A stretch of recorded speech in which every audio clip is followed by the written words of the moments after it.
Ladies and gentlemen, welcome to Publicly Buzzed live on a Friday night, fresh off of a Drunk Turkey Show live stream. And joining me per usual on a Feral Friday, Dan the Man, my brother. What's going on, dude? Here we are, back again, beer in hand, ready to rock. Yeah, I went upstairs and got me a drink as well. Thank you, everyone that has popped in here. Thank you, everybody that's new that has popped over from the Drunk Turkey stream that was just happening. Appreciate the hell out of it. As you come in, please hit that like. And I'm not sure if Subconscious has popped in the chat here. Let me back up. As soon as we got off, we didn't have anything set up. We had to basically do everything. And after we didn't get to get together before we went on Drunk Turkey, so it's been we're gonna have a marathon night here. But I'm not sure if Sub's in here yet. If you guys see him pop in, let me know. Last time I did correspond with him was I saw him post today on his community about it, but I had emailed him and I basically told him the same thing as last time. You pop in the chat there. And I'll shoot the number and you can give us a call. So he's supposed to be popping up tonight. Last time he was on, he was fun as hell. Yeah, hopefully he shows up. Very informative conversations. I like you've said before, I like the way he thinks. I like how he does kind of do like an outside of the box kind of style, and seems to be very thorough and logical with the way he presents the things that he wants to present, the stuff that he's thinking about. Yeah, he has an interesting. Man, we need more of that, right? We need more of that.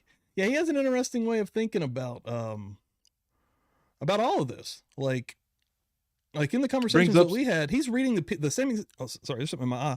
But he's reading the exact same information that we are through the PCA, and kind of like coming about with some different questions. And that's what I really liked about it. And I've watched. He's got a few new videos that I haven't had the chance to watch, unfortunately, but I plan on it because every time I've seen him actually do a video, he's presenting questions and like a new kind of a rationale that I hadn't either thought of before or went down the road of before. Yeah, one of the most recent video I watched of his, which I mentioned on a show here, is I think it was last Friday. He basically the video is about how you need to presume Kohberger innocent until he is proven guilty. And I was like, man, he's so right. Like, why? Like, we get so caught up in these things. It's easy to do. And you don't think about the most logical path, which is really the right path, and the path everybody, in my opinion, should be taking. Is he is innocent? That's what you were just saying on Drunk Turkey, right? Like somebody from the chat presented the question, guilty or innocent, and I mean, you can't make the determination. Yeah, the answer is innocent. Yeah, I was going down the path of, I'm kind of on the ropes. I'm leaning towards more guilty, but at the end of the day, we all should and need to truly be on the innocent side. Thank you, Dana, for popping in here, brother. Great show. Anybody that wants to go back and check out the replay, he's dropping some new information. He has sent us a video from someone that we're calling Dave, that's close to this situation that's going on in Washington and in Moscow. So yeah, we're going to be checking that out tomorrow. Anybody that, again, go check that out. There's a lot of information dropping on there. We were on there with Brian from the Opinionated Idiot. And real quick, before they disappear, Diana Miller, welcome to being a Buzzed Killers level member here at Publicly Buzzed. I'll hit you with it. First one of the night. Thank you so much. Appreciate the hell out of that. And then I also saw the lovely, always comes through, Creed 64, boom, also with something to say. I waited all week for this, my favorite show. Hit that like button. Thank you so much. And like I said, man, Creed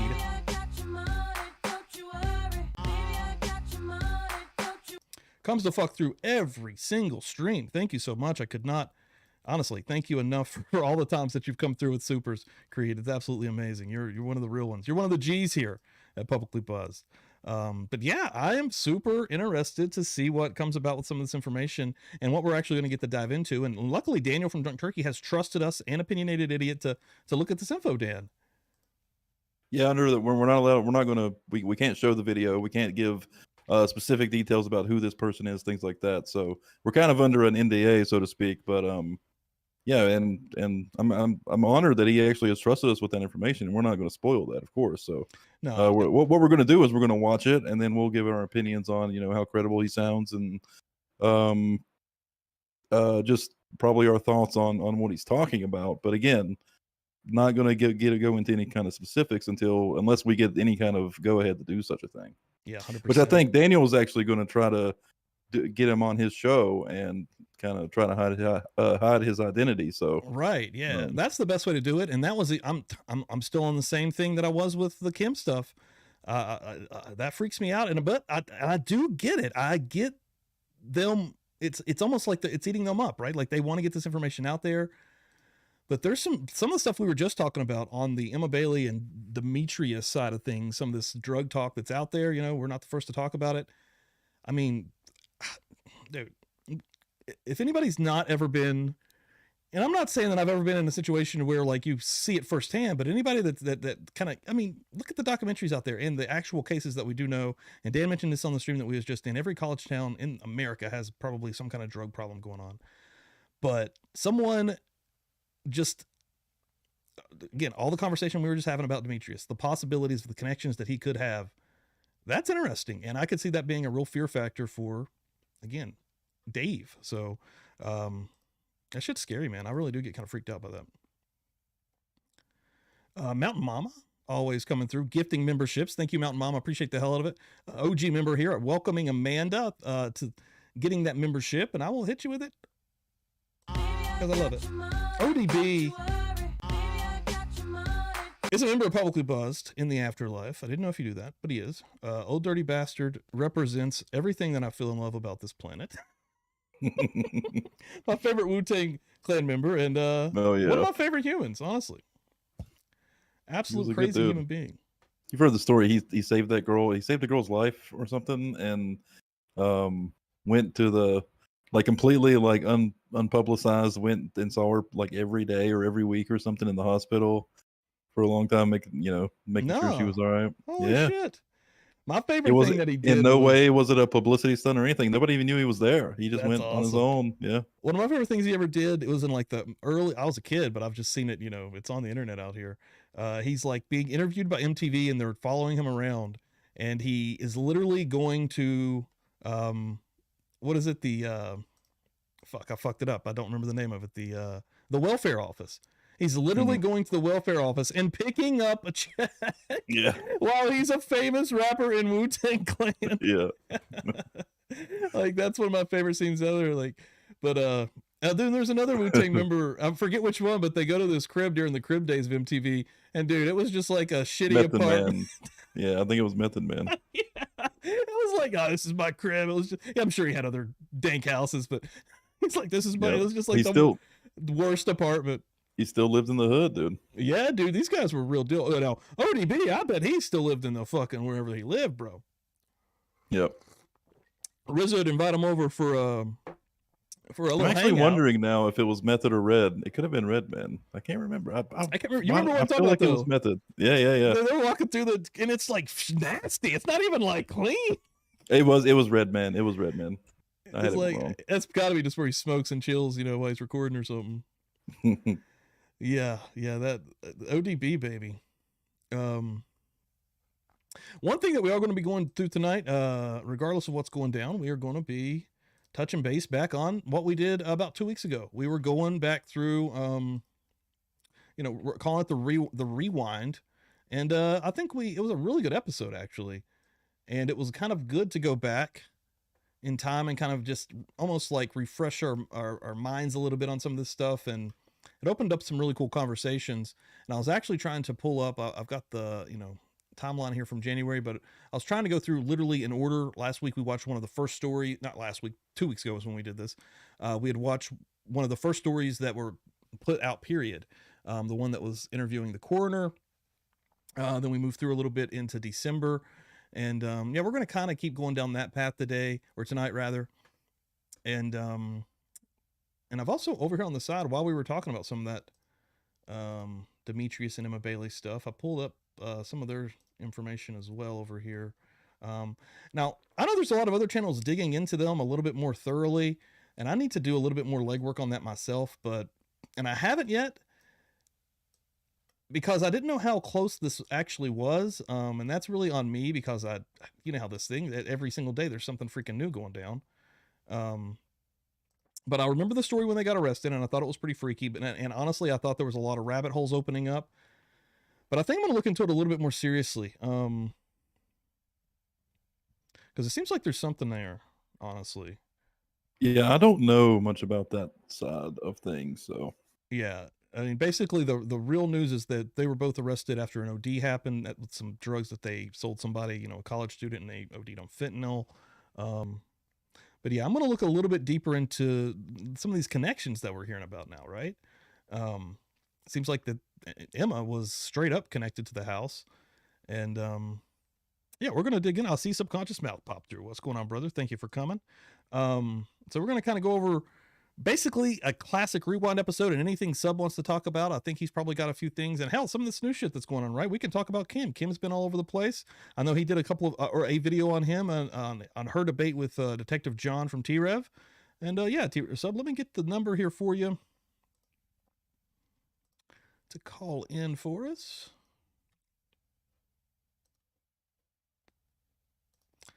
Pop that in there. All right, Subconscious Mouth, here you go, brother.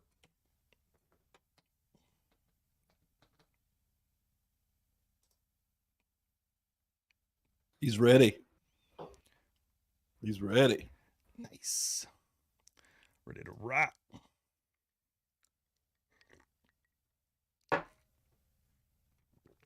Willow knew. Before he gets in here, I'm gonna go grab a beer because I just ran out. I'm actually gonna get a backup as well, so I don't have to get up twice. Get that burr.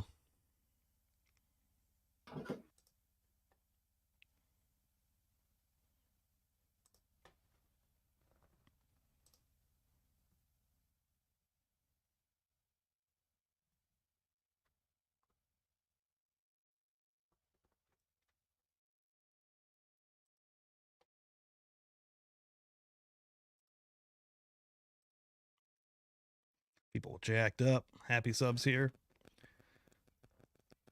Hell yes.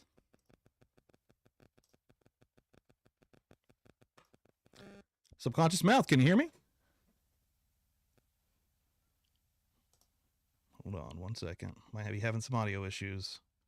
Dan's left us, dear God, Sub. Hold on 1 second if you can still hear me. Can you hear me? Hold on 1 second. It's coming through there. Let's see, you're still on the line. Just chill out for 1 second. Let me get Dan back over here. He's my tech guy. He's my real-time tech guy. I apologize. That's one thing that you guys, the new people here, will come to know. Publicly Buzzed will have some tech issues. See, if you're just chilling out there, 1 second. It's got to be like one little setting here in OBS. I'd imagine. We were trying to do this real quick before we got on here, and I'm afraid to do anything before he comes back, honestly. So we'll chill out for 1 second. Sorry about that, Sub. In the meantime, if you're hanging out, please hit that like, guys. Helps us out. Gonna be getting that going, Mandy Joe. We thought we actually had it before we went on. We were doing a little bit of a test there. And to say Bitch Franklin knows about it already. Last week's episode was crazy. I had about a 30-minute actual tech issue, and I looked back and I thought for sure, oh yeah, Dan, I can't hear Sub. Yep. Oh shit, no. I know.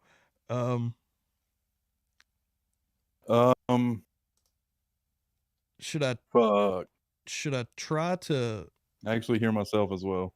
Oh yeah, I was messing with something. I'm gonna stop. Maybe the output needs to be shit on Google. No, I actually don't know. I don't know. I've got it set to Publicly Buzzed Discord. I'm talking. I don't think you need to fuck with OBS or Discord. You don't need to mess with either one of those. It has to do with Google Voice. But I'm trying to think. Should the Google Voice be? Because I got voice meter, voice meter, ringing, voice meter. Though. We heard the ringing. The ringing came through, but then when I went to hit it, put the output on voice meter and let's see what happens. Where at? The output in Google Voice. Put it on voice meter.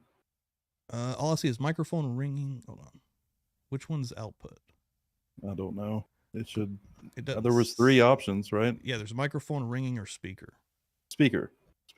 So put that on voice meter. Yeah, try that. All All right, subconscious, can you hear us? Shit. Fuck. Oh, this sucks. I don't know because I actually don't know what the issue is. Man, that sucks. And we had this issue last week with it, but I thought it was because we were live while we were doing it. Shit. Yeah, microphones on voice meter, ringings on voice meter, which I did hear the ringing. What is your main output of your computer set to? What do you mean? Like this Bottom right in the tray, you right click your speaker, sound settings. It's on the voice meter. Set that to speakers. It's usually on the voice meter, but I'll do that. Does that break everything? Can you still hear me? I can. Subconscious. Okay. Can you hear us? Huh. The reality too. Well, what's Google Voice set to now? Is it still on voice meter? Google Voice is now set. Microphone is voice meter, ringing is speakers, and speakers is speakers. Dude, fuck. Should ringing try voice meter? Ringing doesn't matter at all. Oh, If you heard the ringing, I don't understand. I don't know. Damn it, dude. Yeah, I'm not sure. Does he use Discord at all? Can he use Discord? Can you get in Discord, subconscious? That's another option that we can do, man. I'm fucking sorry. I don't know why this doesn't work anymore. That's insane. I'll put the link in here. That is my bad. If you do get in Very Discord, annoying. it's really easy. Like once you're actually in there, if you're not signed up, I don't. That might take a second, but fuck. It legitimately doesn't make sense to me because you only have two options. It's either speakers or how could you possibly not hear him through speakers? That doesn't make any fucking sense. Yeah, we should have tested it, but we didn't really have a lot of time before, sadly. I'm going to call out a couple of these super chats, though. Choosing Rosen with the $1.99. Thank you, my man. Appreciate that.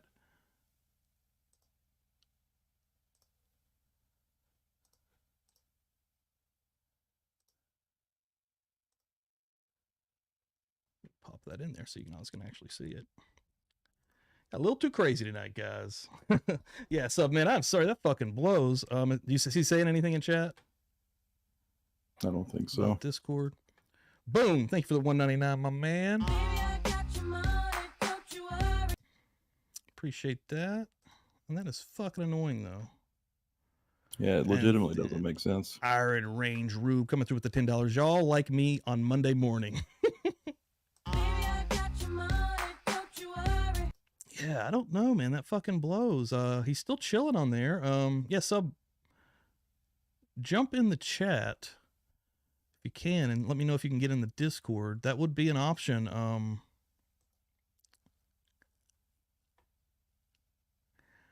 People are saying like uninstall and reinstall. That would be way too much. That's also not it. That's not it. Google Voice is just a web app anyway. Well,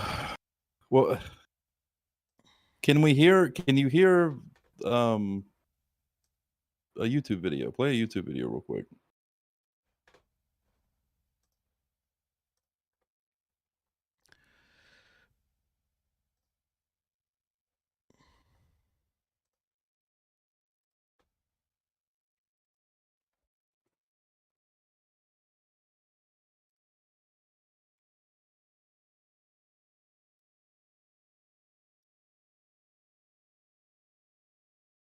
Okay. Well, that's not going to work either. And I hear myself. Actually, I see something. Well, hold on. See, there's an audio thing in here, and I think there was something else that was supposed to be in here. Like, why this? Should it be application audio renderer? There's something very messed up. Let me try this real quick. I'm going to try to take this one out.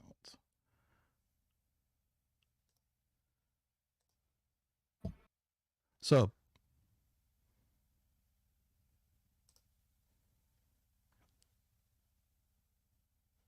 delete? I don't fucking know, dude. Subconscious. We have more issues. We have more issues. Look at your YouTube video. I see it. Yeah, there's something very messed up, and I'm echoing bad. Well, that's because I'm messing with it over here. messing with stuff. Yeah, OBS isn't the problem. Yeah. What is happening? Audio render. That's what I'm saying. There's a bigger issue here. There we go. Maybe. I don't know. This fucking blows though. Okay. The only thing I can tell you, Stevie, is we need to go offline and let me fix your shit. That's the only thing I can tell you, because we're not going to be able to watch videos or anything like this. Yeah, I know. Yeah, I guess I will try to do that, guys. If you guys want to wait for this to stop, keep an eye out. Subconscious, I apologize, dude. I think is he still chilling? He's still chilling on there. I wish you'd jump in the chat there though. Let me know. But yeah, I guess we're gonna shut this thing down. I'm gonna try to come back here in a little bit and see what the fuck happens, guys. I apologize.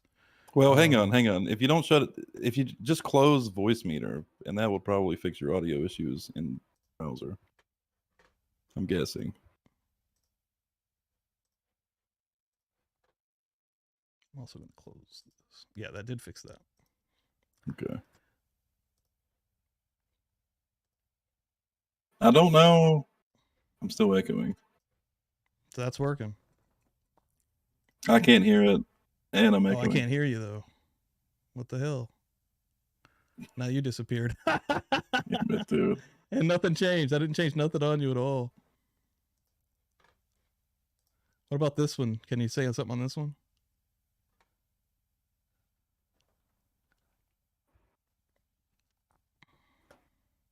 Output in Discord. That's right.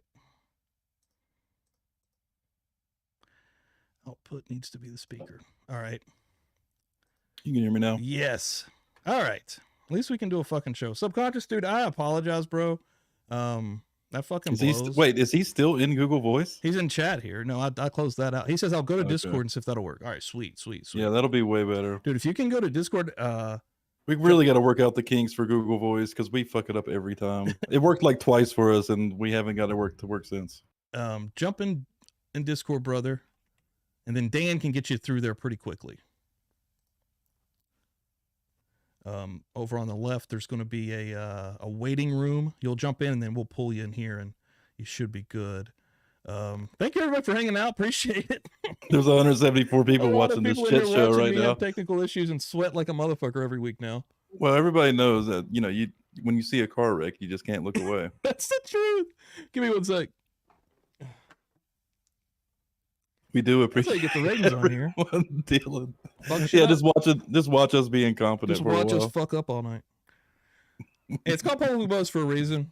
Feral Fridays for a reason as well. Feral Fridays, a podcast that'll go right the fuck off the rails real quick. We are not professionals, ladies and gentlemen. It's funny. And we don't claim to be, so don't throw that in our faces either. No, definitely not.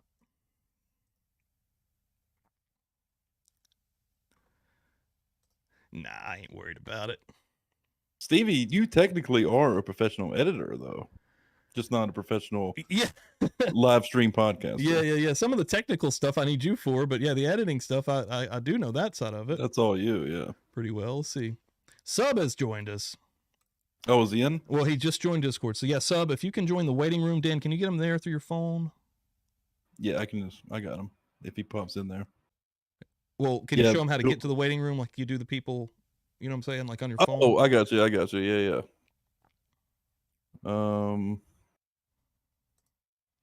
Yeah, over on the side under text channels, there's one called waiting room. If you jump in there. I don't know if you're on a phone or a computer, but regardless, you'll see, where am I at? Where's my frame? You'll see like the general chat probably. You swipe left if you're on your phone. If you're not on your phone, it should just show up on the left side. And then you'll see this room called waiting room. Oh, God, right here. I'm trying to point at it right there. Yeah. You'll click on that and it'll pop you in there, and then we'll drag you into the secret podcast room. Yeah. The secret podcast room. Yeah, but the waiting room is open to anybody to jump into. Baby, I got your money, don't you worry.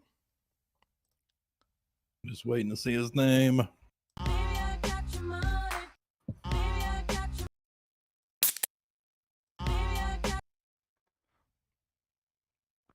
And you just have to click on it, as far as I know.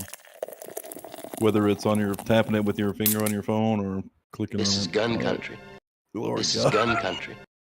You're going crazy with them. This is gun country. bites. Gun You still country, haven't bitch. set the No, I haven't Steam Deck up, I haven't Stream set my Deck shit up? up yet at all. I've got it right here beside me though. Yeah, this is what you guys purchased for me. This is a Stream Deck.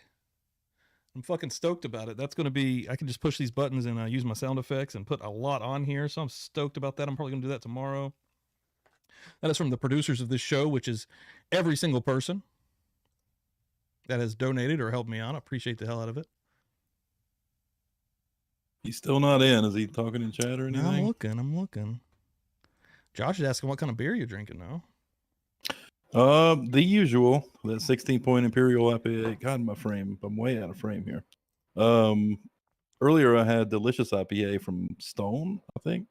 That's what I was drinking on Drunk Turkey. I still had a couple of them left. I like the can. Yeah, happy Mother's Day to all the moms out there. Jamie pointing out that Mother's Day is this weekend. That is true. Yeah, I'm going to be coming over to your house tomorrow to see Mom. Hell yeah. I need to go pick her something up.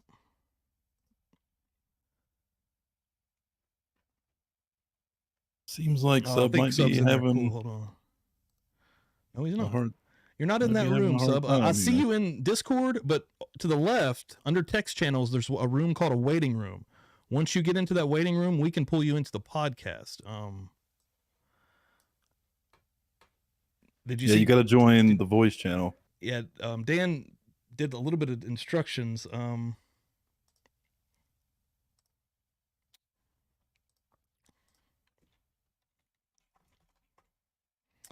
Eve Lucky sending in $10 with a cheers. Appreciate the hell out of that. Thank you very much. I'm gonna give you one. This is gun country.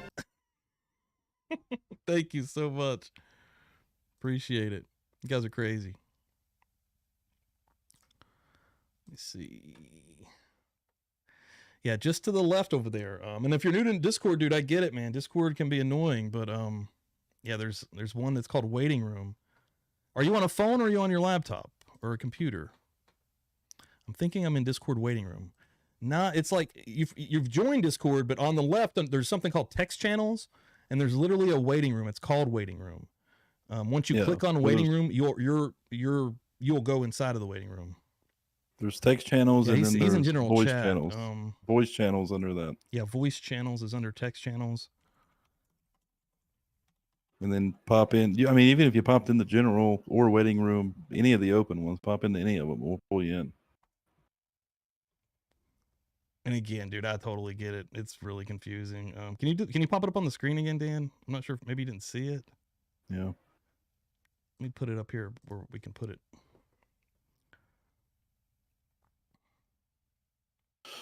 Here we go. Now I gotta go back and fucking Discord, man. Nobody can navigate Discord. I know. It's Why do they have to make it I got on Discord, it was fucking hard as shit. Why do they have to make it so complicated? This demonstration really only works if you're on a phone, but if you're on a phone, you'll probably see the chat, the general chat, and you swipe left, and you've got all your channels on the left there. And you see, you see us. We're in the podcast there. Under that, we're down here room. In these voice channels. Yeah, if you click waiting room there, you should just bounce in there.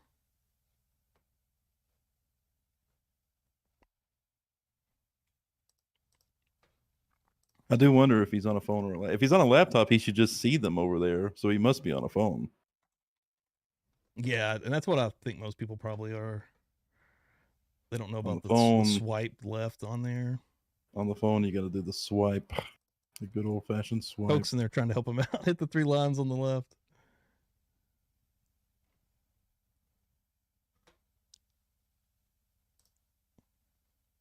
Fucking Google Voice. God damn it. I'm so pissed about Jewels that. of all trades, true crime. Thank you for popping in here. Appreciate it.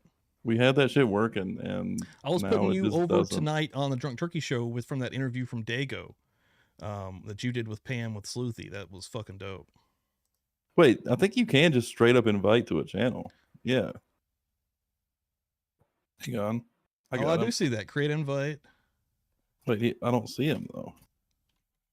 He's not in the list. I bet you can only do it with people people that are your friends.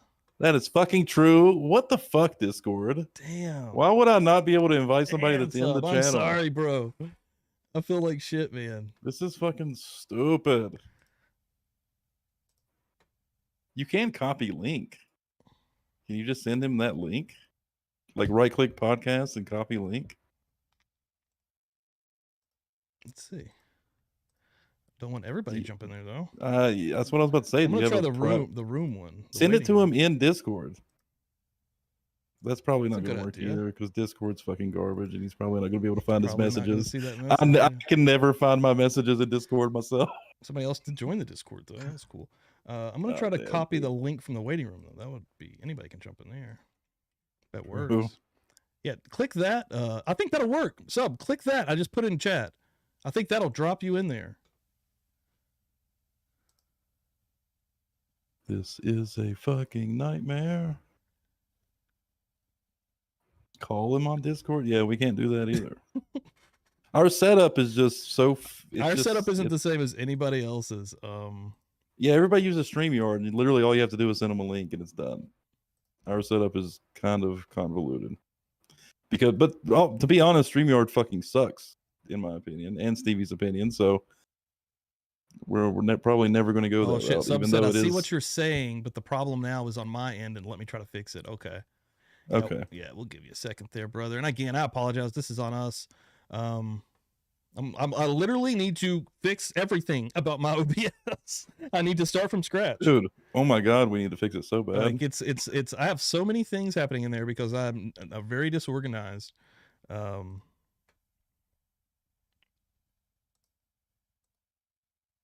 Where the hell's Pam? Pam, call in here. WSU Pam. Please don't. Where you at? I'm so tired of Pam. I mean, here's my stance on Pam right now. I'm just gonna throw it out there, and I think I told Stevie the same thing. She's told her story. It's out there. It's the most popular thing in this community that we have. She's told her story. It's out there. It should be over with, right? If she wants to be heard, she's been heard. She doesn't need to call into every single channel there is. I mean, everybody's reviewed it. Everybody's talked about it. It's over. Her story's not going to evolve unless she gets new information, which I don't think is going to happen, right? I think it's over. It would be hard to get any new information. I mean, it was really third-hand information anyways. I guess she does, because even Daniel just now said, right, that she still tries to get information from her daughter, but her daughter doesn't actually want to give it, and that makes sense for being the teenager thing. I've seen so many people. Dude, when I will say this, and I just said this on the other show too. The last message she left me, which was on that post before I did the last show, and I was in Dago, and she was in there, and we kind of had our little thing for a second, and she said it was all good. I did understand what she ended up saying. From that, same thing with the Dave guy that we're going to be looking at. His is a little bit more close to the situation, instead of being a third party thing. But I do understand that aspect of I want to get this out there. Nobody's listening. I do kind of get that. Everybody's fucking listening though. That's not. Yeah, thousands of people is her point. Like nothing's actually happening. But nothing's going to happen. It's all hearsay. What does he expect to happen? Nothing can be. That shit can't be proven. It's like a person told a person told a person told a person. Yeah, I'm very annoyed. It's about to be Grub Truck's video up in here. I'm very annoyed with the Kim stuff. I got to be real. Like at first it was like, okay, this is a thing, right? This is like tell her. I am all for hearing somebody's story. Somebody, if you're especially somebody like that's kind of somewhat close to it, all about hearing it. I don't need to hear it 50 times, and I don't need every fucking channel in this community to review it 50 times either. I mean, it should have been done the first time. And then she came back and starts doing it again, and then she gets all this, flack from the T-Rev channel and that community. Yeah, that was the last thing that really went down. And then she goes right back on the next day. I mean, And she's still making rounds. She's still going around. Dago, which I need to listen to the Dago conversation because the Dago one ruled, he man. That had- was the best one. That's still my favorite one. I'll even put that over the drunk turkey ones. I swear to God, dude. he hasn't talked to her yet, so I would be interested in hearing that. It's awesome, but he brought like the people that he brought up to join the panel. She's in here right now. Jules of All Trades, True Crime. She's an awesome channel on here as well. And Sleuthy from Twitter. I think she has a YouTube as well, but she has a good Twitter that she's always putting out tons of information on. I don't even know what it was. Like, I think it was a different kind of like aspect or vibe or the way they were coming at it, but I thoroughly enjoyed that one. I really did. Subconscious Mouth, can you hear us? Oh shit, he's in here. Yep.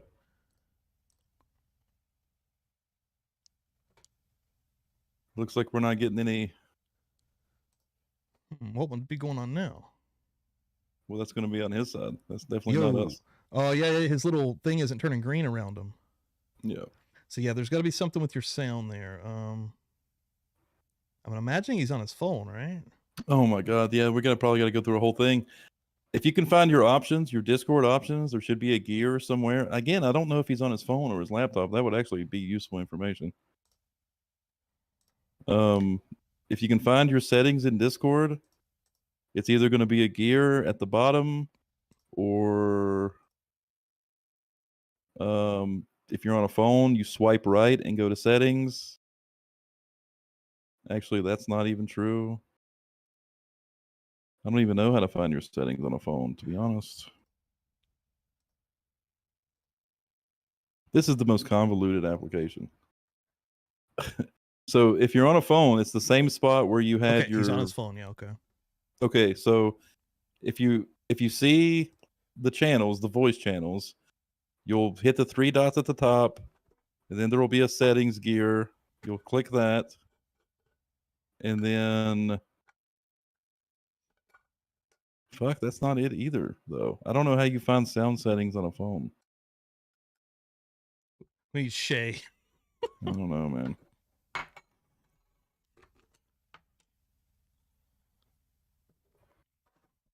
If this does fail tonight, Actually, I think it's bottom right of the Discord app. Is he on the? But there's also browser versions. Like, hopefully he's on the app. Discord is convoluted mess, dude. There's just too much.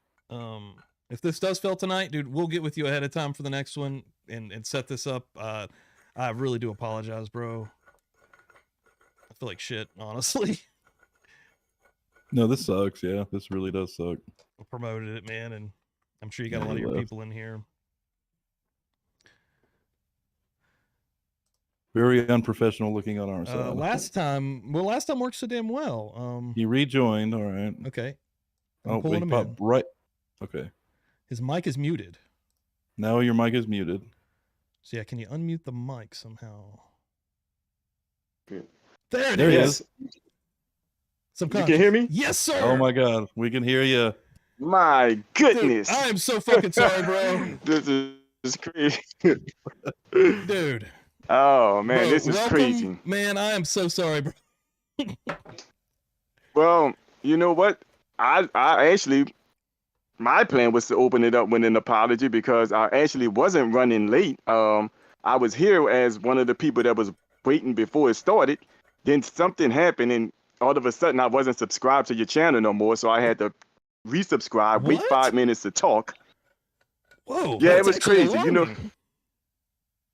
know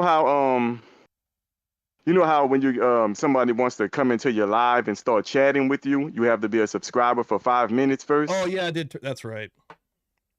Yeah, I had to do that, so yeah, and then this happened. So hey, wait, is that true? Well, I turned that on for the stream. Oh, okay. Yeah, specifically. I didn't even think about that. Yeah, but hey. You're here, brother. Here now. Yeah. Dude, I know, it's finally, yeah. It's not your fault at all. Discord is actually awesome when you get used to it and you know your way around it, but when you just don't know it, man, it is a convoluted mess. It is so hard to find your way around anything on there. But hey, like you said, we're here now. Yes, sir. Yeah, dude, what have you been doing, man? I know you've been dropping a few new videos. Where are you at right now with the Idaho stuff? Yeah, you know what? I had some things in mind that I wanted to talk about. I definitely wanted to talk about a couple of videos that I made in relation to the vehicle, because there's I made a video and I haven't heard anybody else talk about this specific stuff that I brought up in relation to the vehicle. Maybe somebody have and I haven't heard them, but I haven't heard anybody talk about it. And I know the people who follow my channel are already familiar with it, but I wanted other people who have not followed my channel and may not have seen the video to get a chance to, see the video and we can talk about that. But Okay. I heard y'all bring up some things that caught my attention as well. Okay.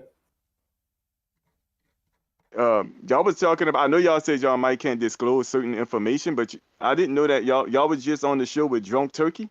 Yeah. Drunk Turkey show.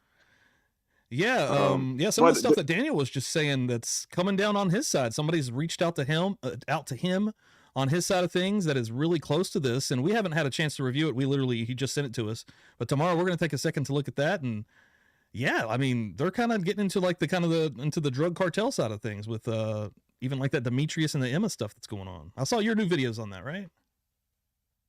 Yeah, I made a video that, as a matter of fact, I think the last video I made was about, that's another thing I wanted to touch on. Emma Bailey and Demetrius Robinson. But that's the video right there. I see you got it up. True Crime Moscow, White Elantra, Last Destination.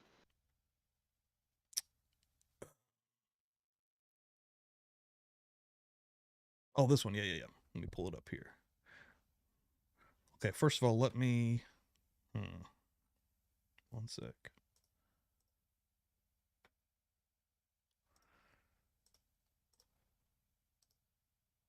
Hope this doesn't fuck everything up.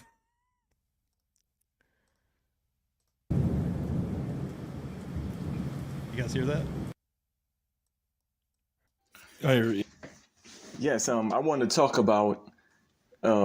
Nice. Okay. Got your video up here at sub. Yeah, I'm going to start playing this one here. I haven't had a chance to watch this with a True Crime Moscow, White Elantra, Last Destination.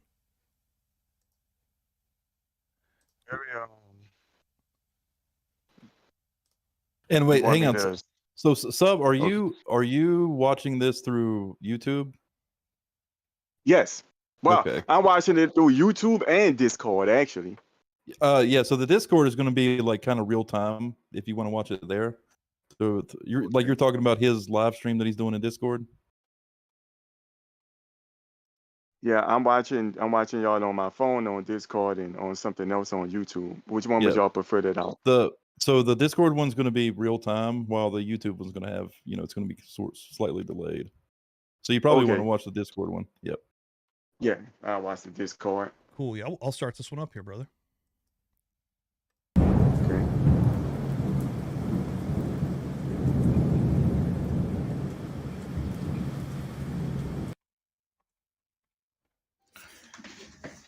Yes, I want to talk about when the car that Bryan Kohberger was allegedly driving was last seen, according to the unsealed search warrant. Now let's talk about that, right? It says that the last time Kohberger was seen, he was 0.3 miles away from his residence. But that can be very misleading. And we're going to walk through that. I'm going to show you the map. I'm going to show you video, right? Because technically speaking, you may be able to see that, but not really. In actuality, the person who was driving that vehicle seems to be about a mile and a half away from the house that Kohberger lived in. Not saying that it was Kohberger driving the vehicle or not, just saying. And I'm going to show you why that makes sense, right? I'm just going to show you. And this is the significance of that. When you say somebody was only approximately 0.3 miles away from their home, you think, oh man, shoot, he was right around the corner. But if somebody tell you that somebody was last seen almost 2 miles away from their home, that will make you say, well, I mean, dang, that's almost 2 miles. Now, you can't just say that necessarily he was right around the corner. Now, you got a lot of people in that 2 mile radius, and we're going to get into the bunch. That's actually a pretty good fucking point. I mean, Like, if you're even just saying that, like if you're just saying it like he was only a mile away, you're like, oh, okay, yeah, he's pretty damn close. But if you really think about it, a mile's not that fucking close. And in this instance, it was more at minimum a mile and a half, possibly 2 miles away. Although the affidavit, the unsealed search warrant says that he was 4 blocks away. Now in the video, it's gonna show how they weren't lying. He was approximately, well, whoever was in that vehicle, I don't know if it was Kohberger or not, but whoever was in that vehicle was 0.4 miles away from Kohberger's home, but actually it was about a 2-mile drive away from Kohberger's home. But yeah, we'll get into it as the video play on. Of people that was in that 2-mile radius. We're going to talk about that. Let's get into it. Let's just take a quick look at it and read this paragraph. Okay, it says on November 25th, 2022, MPD asks area law enforcement agencies to be on the lookout for a white Honda Elantras in the area. On November 29th, 2022, approximately 12:28 a.m., Washington State University police officer Daniel Tingle queried white Elantras registered at WSU. As a result of that query, he located a 2015 white Honda Elantra with a Pennsylvania license plate LFZ-8649. This vehicle was registered to Bryan Kohberger. Hereafter, Kohberger residing at 1630 Northeast Valley Road, apartment 201, Pullman, Washington. 1630 Northeast Valley Road is approximately, according to the affidavit, according to the unsealed search warrant, is approximately 3/4 of a mile from the intersection of Stadium Way and Cougar Way. Last camera location that picked up the white Elantra.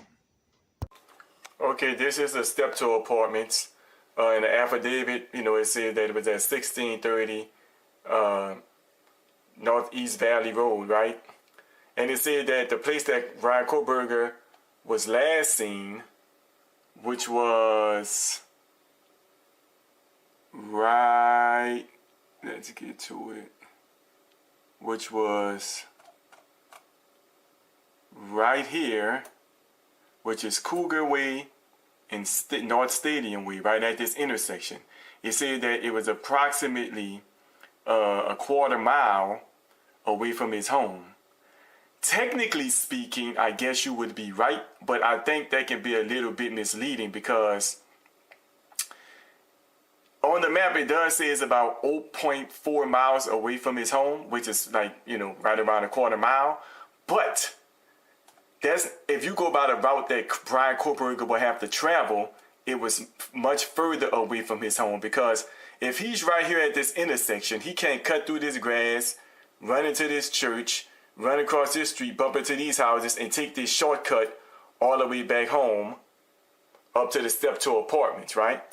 See, this is why you can see this is his apartments.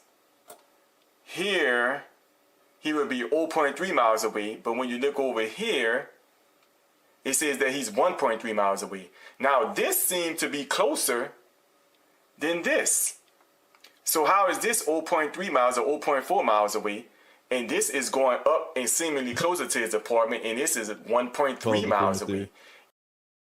They need to specify as the crow flies, right? It's 0.3 miles as the crow flies, but it's actually 1.3 miles if you're actually driving the roads to get from point A to point B. It's very misleading. Yeah. You've got a point there. Yeah. And actually it's more than 1.3 miles, because when you go up it's 1.3 miles. But if you go back to where they say that he was, how many blocks is that in between the 1.3 miles and where they say that he was last seen? That's about 6-7 blocks, which can be about 2 miles away now. A 2-mile drive. And we know Kohberger wasn't on foot. They saying he was in his vehicle. So if you're saying he was in his vehicle, you would have to say he was a 2-mile drive away instead of saying he was 0.3 blocks away, which would make somebody believe, dang, this guy was just right around the corner. Yeah, a lot closer. Huh. It's because if you're taking the car, you can't cut clean through there, right? If you can just cut through there, then it would be just a little shortcut trip. But he would have had to take a certain particular route home, right? He would have had to make this left. If this was Bryan Kohberger, you know, he would have had to make this left, come here, and that would have to be at least 1.3 miles before you get to the destination. Okay, now let's talk about all the apartment complexes that are en route to Bryan Kohberger taking his ride home, if it was Bryan Kohberger who was driving that car, right? Because you come here, then you got the Shalimar apartments, right? Let's blow it up a little bit. Okay, because there were more, right? You have the Shalimar apartments, right? You come here. You have Willow Place. That's a student housing center. You have the Valley Ford apartments. That's another apartment building.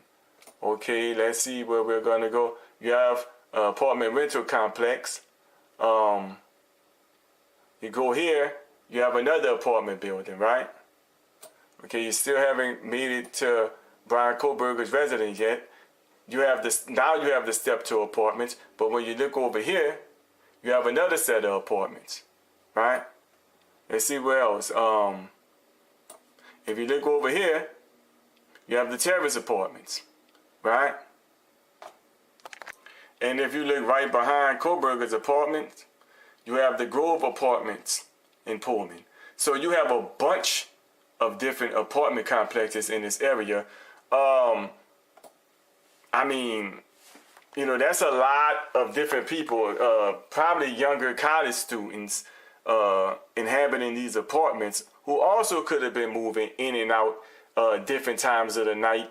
You know, young college students on the weekend. I'm sure some of them have white sedans or light colored sedans, depending on how I look on the camera. And we know that, what is there, 22,000 Elantras in the area they were going through or something? Well, I think it was more than that, but a stupid number. That's a good point.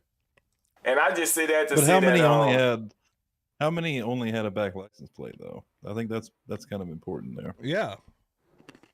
Now that we know that's another thing. That's another thing. Because after this, I wanted y'all to show another video that I made about the white Elantra called "The Naked Man and the White Honda Elantra." Okay, cool. Because just like we talk about with the sheath, how no one can clearly say they saw the sheath, and the closest you get to it is someone saying they appear to see something. When you go read the unsealed search warrant, nobody can. When they start talking about that license plate, it appeared not to have a front license plate. True, right? true. So we all know what a license plate looked like. If it didn't have a license plate, you'll be able to say it didn't. If it did, you'll be able to say it did. Well, I think the vehicle in the footage that they have of the vehicle in the area is probably moving, right? Like I don't even think they would have had license plate numbers or anything like that. It would have been blurry footage.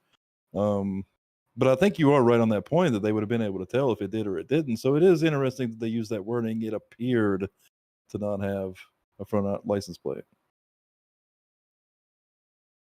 Like I said, that means you have to assume, since we all know what a license plate looked like, if you have to say appeared and you have to bring it into question whether there was a license plate there or not, you have to question how clear a shot you even had of the vehicle in the first place. Yeah, and well, there's novelty plates though. People put novelty plates on their cars as well. So maybe they saw something. Well, did Bryan Kohberger have a novelty plate? I guess would be the question then. I mean, they could have had something on the front of the car that wasn't an actual license plate, right? Even still, then you should. But that's another thing to tell if it's, you know, if it was actually nothing there at all, no plate or none of one of the other ones, you should be able to tell that too. Yeah, I would think. But man, one thing I was going to say, you actually every bit of the fucking, like, why is even the actual one we got, like the Elantra that's out there, every bit of like cameras that are hanging off a house, they always look like they were shot on like a 2006 cell phone. Like they're I guarantee fucking garbage. They don't have a clear picture of the vehicle. I guarantee it. We made a license plate video, or, you know, we were talking about it on a stream and I made a video out of it, but, and a lot of people were saying that, you know, they'd be able to tell that pretty quickly on the camera, but I'm not sure, man, if they would. Like it's always garbage footage. I don't think so. Footage. I mean, they didn't even if they would have had a plate number, they wouldn't have been looking for a white Elantra. They would have known exactly who the fuck it belonged to. Right. You know what I mean? Right, They obviously didn't have a plate number, so the Yeah. picture wasn't that clear.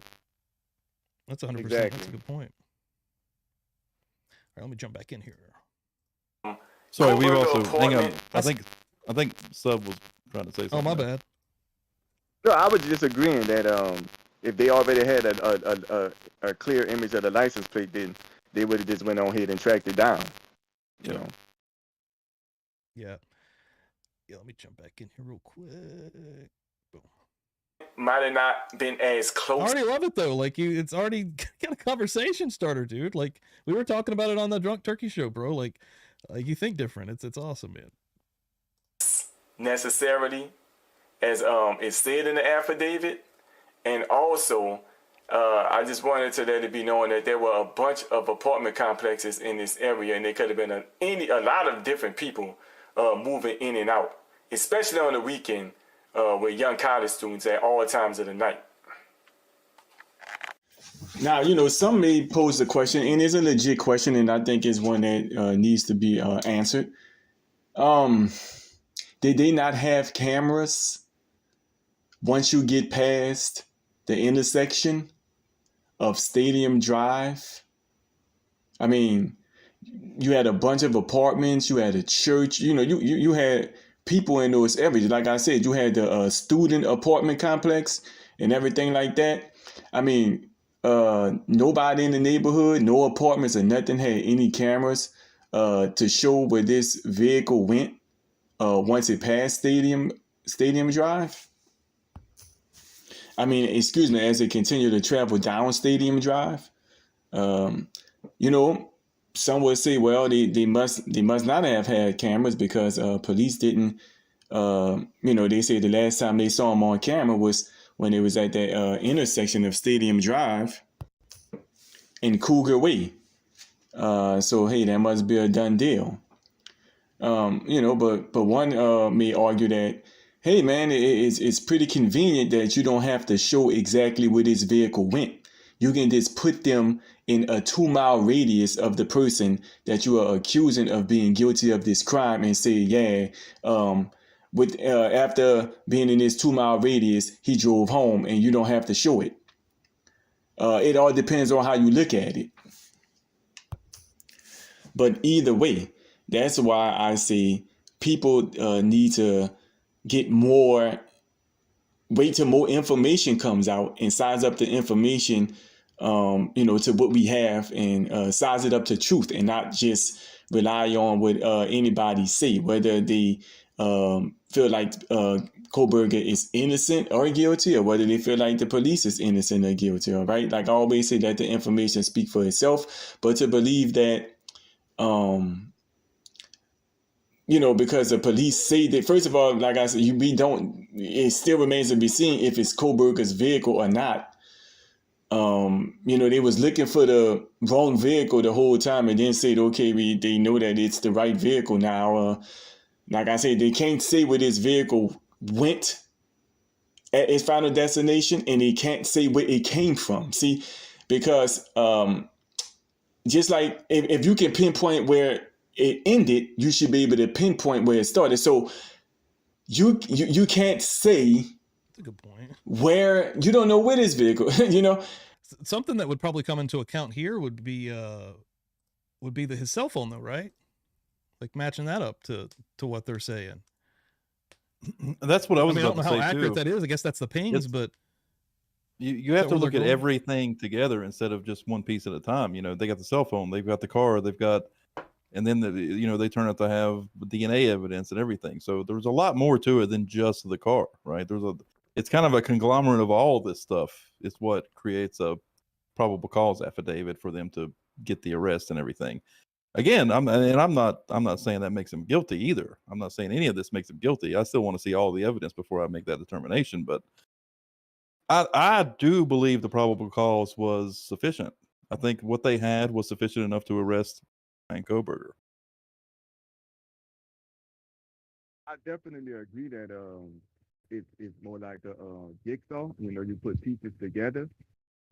What I try to do is talk about the different pieces And to me, whether we talking about this car, as far as the information that the public have right now, there's no real proof as of right now whether this is Bryan Kohberger's car or not. Like I say, they don't have a license plate. They had the wrong year. Then they switched the year. Well, the year. Find out this. Let me just interject real quick. I think the year is insignificant because we all know vehicles look very similar from year to year. I mean, even if they would have said 2013 to 2015 or whatever they said, 11 to 13, I can't remember what they said. I've actually seen those matched up. The Elantras from like 11 to 16, something around that. They're very similar. They're almost the exact same car. I mean, that I actually don't think that's a significant point to be made because you could go 3-4 years like you go from 2011 to 2015, 16, and they all look almost identical. Now, the FBI agent, who is supposedly an expert at identifying vehicles, probably should have made that distinction. But right, that's actually a good point because he's the one that fucked up. Exactly, that's my point. Because honestly, I'll be honest. Me and somebody I know looked at it and immediately noticed that the front lights and fog lights is different on the 11 through 13 and the 14 through 16. That's true. The lights and stuff like that change. Right. Yeah, and I noticed that right away. So, like they say, this guy got 35 years of experience, right? Expert, yeah. So, he should. That's a good point. He's an expert. Now, this is the thing. Because I heard people make that, and look, it's a reasonable, logical point of view to say, well, there are subtle differences, but no major differences. You could get it mixed up. Now, see, the thing is this: if we know that, the expert with 35 years of experience would know that. So for him to initially single out particular years, he would notice those differences. If I noticed the difference between the 15 and the 13, he would. When he made his decision, when sizing up the stuff, he said, I got it 11 through 13, right? So if he come back and say it's a 14 through 16, although the untrained eye may say there's really no difference between the two, clearly the FBI expert think there is a difference between the two because he came back and switched the year. So it must matter to him. So for him to initially pinpoint that it's 11 through 13 had to be of some significance as well. And now if you got the year wrong, now you have to question that this 35-year expert might have not had clear footage of the vehicles that he was looking at in the first place. So there you go. You don't have a license. You don't have a license plate. You don't have clear footage. You got to have some vehicles. Actually, what if they actually got more footage? Like, all right, so they released that they're looking for a range of years for this Hyundai Elantra, right? And then they got more footage later that actually narrowed it down or expanded the range of years. Maybe that's possibly what happened. Okay, now let's talk about this extra footage, like I just brought up in this video. You got all the extra footage of the vehicle, but them 7 to 8 different apartment complexes that was between the spot where you said you last saw him, Cougar Way and Stadium Way, the 2-mile drive to his house. They got 8 different apartment complexes, student complexes, a couple churches. None of them had cameras on them for you to get no footage to see exactly where that vehicle came from and where it went. How come all the, you got a whole bunch, you got a lot of apartment complexes around you. How come none of them had footage of it? Nobody had a camera? Well, I mean, I don't know. I would have to see if we could look at Street View or something to see what it looks like, versus the road. In like, how does the road look to those apartment complexes? Can we even see cameras from the road? If we can do a Street View, I don't know. I would be curious to see that. I think that could be a good point, but it also, do we know that there's cameras there? We're kind of assuming that maybe because it's an apartment complex, there's cameras. Because he's passing by these apartment complexes, he's not driving into them, right? That's true, right? But just like he was passing up Stadium Way, he wasn't driving the Stadium Way. Yeah. So I'm just it's something to think about now. Like you said, maybe those 7, 8 different apartment complexes, those 2 churches within that 2 miles, maybe they didn't have cameras, maybe they did. Which I would actually find unusual. Honestly, I would feel like most businesses, churches, and would have cameras in today's age. I would Maybe not. I think, apartment complexes with students living in them and stuff, I would think so as well. That's an interesting thought. But see, you won't, and this is the thing. If you don't see, if you can just say this is the last place where I saw him on Stadium and Cougar Way, you don't have to say where he went and where he came from. You can just place this vehicle somewhere. And that's that. You don't know if the vehicle came from 20 miles away or it went up a little bit and then turned around the corner and didn't even make it to the step-to apartment. Or if it actually did go to the step-to apartment. You don't have to do that. It's open-ended. You can just say we saw him here. And that's that. No license plate, gear switch, no clear footage. And it's still got to be whoever vehicle the officer said it is. No, if it is, I would say, I just want it to be true that it's his. Not only just because right now, if we really being honest, whether we talking about the sheep, and we can talk about this, I really don't mind being questioned about, my stuff, iron sharpens iron. Whether we talking about the sheep, whether we talking about this vehicle, whether we talking about the cell phone ping. When you really pull back the layers and dig down and say, okay, what proof do we really have? You're gonna just have to say, well, law enforcement said it. Everything else got gaping holes in it and loose ends that need to be tied. In my opinion, at least. It's a good point. A lot of, All right. So, Sub, when you read through the probable cause affidavit, do you believe that they had probable cause to arrest Bryan Kohberger? Yes, I do. Okay. The reason why I say that, because like I said in one of my videos, what does it mean that Bryan Kohberger got arrested? It's subjective, it's a matter of opinion. If you go to the judge and you tell him what you have, is he saying, okay, show me proof of this right now, let me do my deep dive, let me dig?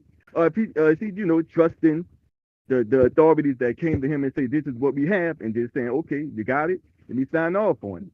Some people might say that's enough, some people might not say it's enough, So if they presented somebody that information, saying they have a sheet, saying we have a car, saying we have this, very reasonable that someone would say, oh, it sounds like you got enough to get a search warrant. I sign off on it, or get an arrest warrant. Yeah, that's enough at least until further notice. I get it, I understand, but what the police say isn't evidence. Evidence is evidence.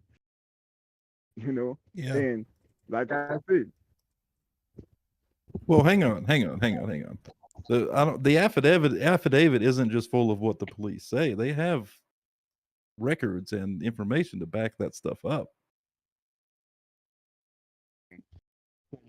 Like elaborate on some of it, like specifics. I mean, like the phone pings, the vehicle. Like I'm sure they have, they're experts, for example, the FBI experts, and all. I mean, and of course they didn't use the DNA they may have used the DNA as part of the arrest affidavit, but they didn't use it as part of the search warrants and things. But the DNA, I mean, there's concrete stuff there to. I don't think the judge just took their word for it. They actually have documentation for all of these things that are in the affidavit. They didn't just write it all down on a piece of paper and present it, and the judge goes, "Okay," stamps it, and go get your man. We hope not. They have to have documentation for these things. It's not just hearsay. It's not just police said this happened. We have this, and then the judge signs off of it. They document these things. But we've also talked about the corruption in this town. I mean, not that they would just out of the blue maybe put it on a random guy like Bryan Kohberger, but to that point, the pressure's on from the media. They've got to find somebody. They tied this white Elantra to Bryan Kohberger. I mean, I'd fully agree with you. I think there's a lot in that. But just to kind of play devil's advocate, I could also see the argument of the corruption that's running rampant in this town. But they know they have to go to trial with this, so they're going to have to back this shit up with real documentation. Yeah. Can't just say shit and then it goes and happens. Like they're gonna have documentation. Well, and I've said this before. Did they know that it was going to go this far? Or just goes free. I mean, there's been so many cases in the past where they freak somebody out so fucking bad they take a plea. This guy's stuck. I'm leaning towards the corruption side there, but I mean, I really don't think that's a thing. No, I don't think. I mean, that would be such a bad move. That's just a huge bluff that shit they could happens. easily fail. That shit totally happens. I and mean, people get I out don't years know. later because of it. And I'm really just leaning towards dude,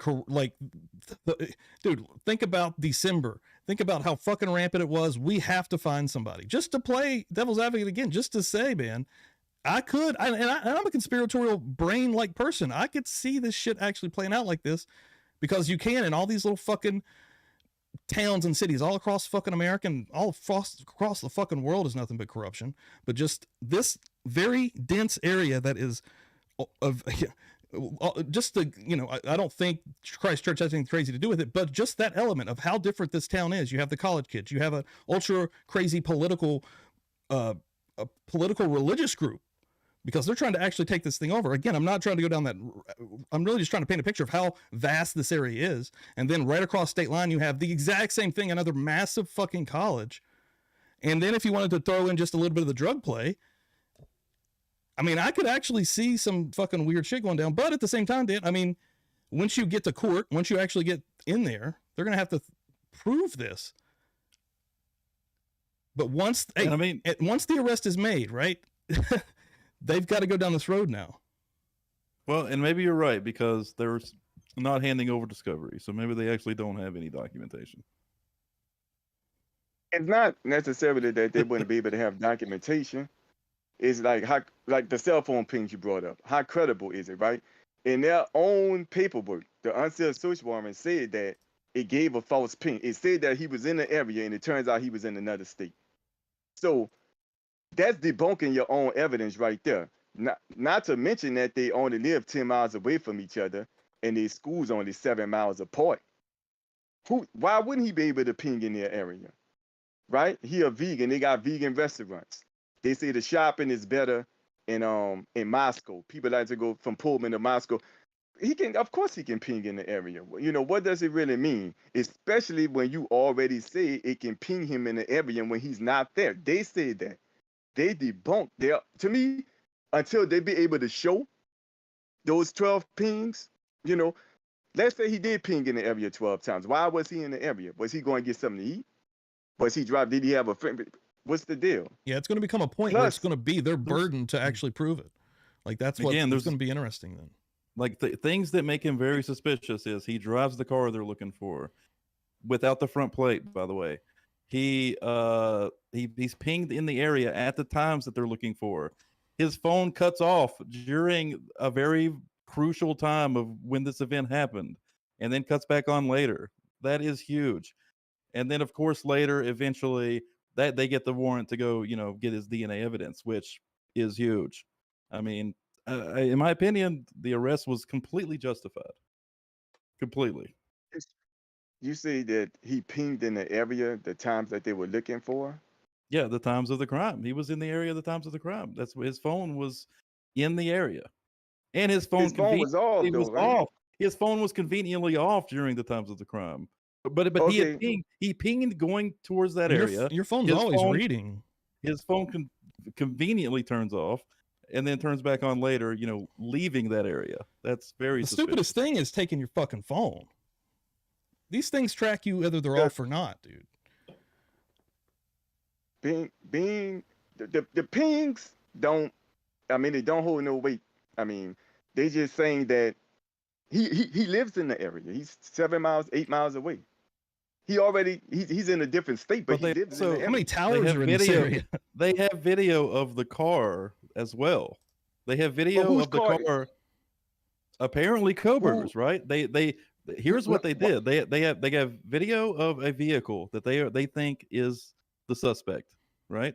They see the car in the area, the white Elantra, no front plate, they think, right? So what do? They go and query actually they went to the school first. Find out how many white Elantras are at the school, because I guess immediately they're thinking the suspect is going to be someone who knows these kids that were murdered. So they query white Elantras at the school. They just happen to they get their list. They find Kohberger's. Kohberger's has no front plate because it's a Pennsylvania registered car. He's automatically their number one suspect because he already matches the description. Plus, they saw his face when they did the query.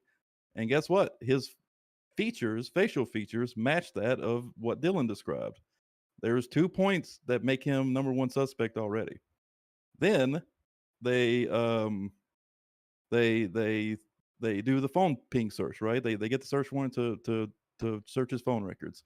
They find out that he's in the area. How convenient. His phone turns off during the crimes. How convenient. You know, I mean, all this stuff adds up. When you look at it all together, in my opinion, it is indeed probable cause. And then later, of course, they got the DNA, which is actually the biggest part.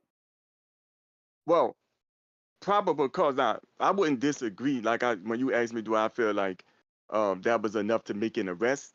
I can agree that if somebody presented that information to somebody, I can see why they would say that's enough to make an arrest. Don't get me wrong. Well, I'm taking it a step further and saying, okay, because making an arrest is different. Like I said in that video, actually being able to show that this stuff is true is another thing. Oh yeah, we're not there yet. Nothing. It's true. Yeah. You know, because there's really nothing right now to show that that's his vehicle. Actually, it was your video that made me kind of change my tone around this whole thing, where it was the video where you're talking about, you know, this man is innocent until proven guilty. And I'm like, yeah, you know what? Sub is fucking right. Like we kind of get wrapped up in this thing. And I've talked about this before on this channel. And you start throwing these theories around and getting wild with stuff. And you know, it's easy to kind of, the guy's arrested and it's easy to like, and you almost hope they're not wrong just because for the family's sake and for our sake. So we don't have to drag this on forever, you know? Just get this over with, like get the right guy, convict him, show the evidence, convict him, get it over with. That's kind of where I want to be with it. But if he's innocent, I also want that to be proven. But in your video, you know, you're talking about how we need to view this as innocent until proven guilty, and that is absolutely 100% true. We have the probable cause affidavit, and I believe that was sufficient enough to arrest Bryan Kohberger. But we do not have proof of guilt, and that's what we're waiting on. Yeah, that's the thing right there. You know, proof of guilt. And I think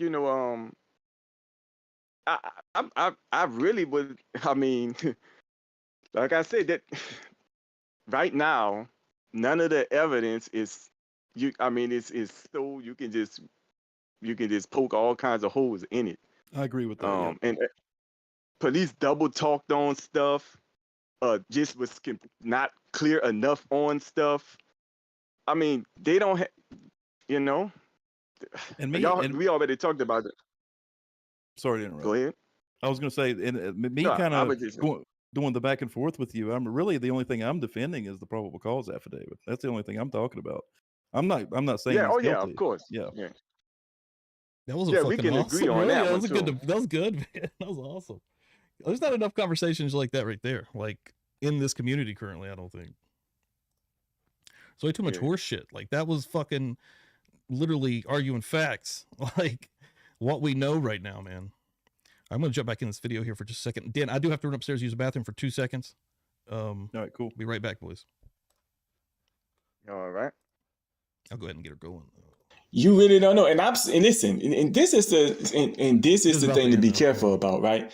I'm saying within a 1.5 mile radius, because we're talking about Bryan Kohberger's apartment, and that's who police arrested for this crime. But we don't know for a fact that Bryan Kohberger did this, or if it was even his vehicle. So, honestly, if you just want to get down to it, once this vehicle passed Cougar Way and the intersection of Cougar Way and Stadium Way, we don't know where this vehicle went. This vehicle could have went 10 miles down the road. This vehicle could have drove up a little bit and then went right around the corner. We don't know. And that's the thing. Law enforcement, they don't have to say where it went or even where it started. What if it came from 20 miles away? They don't have to say. They can say, "Oh, it started right here." So that's why you don't have enough to decide really as far as this vehicle go. So I think that You have to wait till more information comes out. You have to. If you try to make a judgment of what we know about this vehicle thus far, you don't have really enough information to do it. More stuff still have to be proven. More questions should be asked. Yeah, More questions. and that's the issue, man. Should be That's asked. the issue. The issue is people are making their.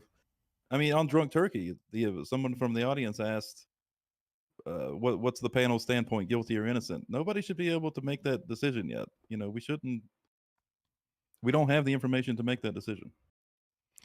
While I do run real quick, do you always want to chat, or you want me to start another video? Sub, you had another one. Video. Yeah, I was gonna say you had another one lined up. Ooh, which one do you want me to get, brother? Yeah, it was a True Moscow, True Crime Moscow, naked person in white Elantra.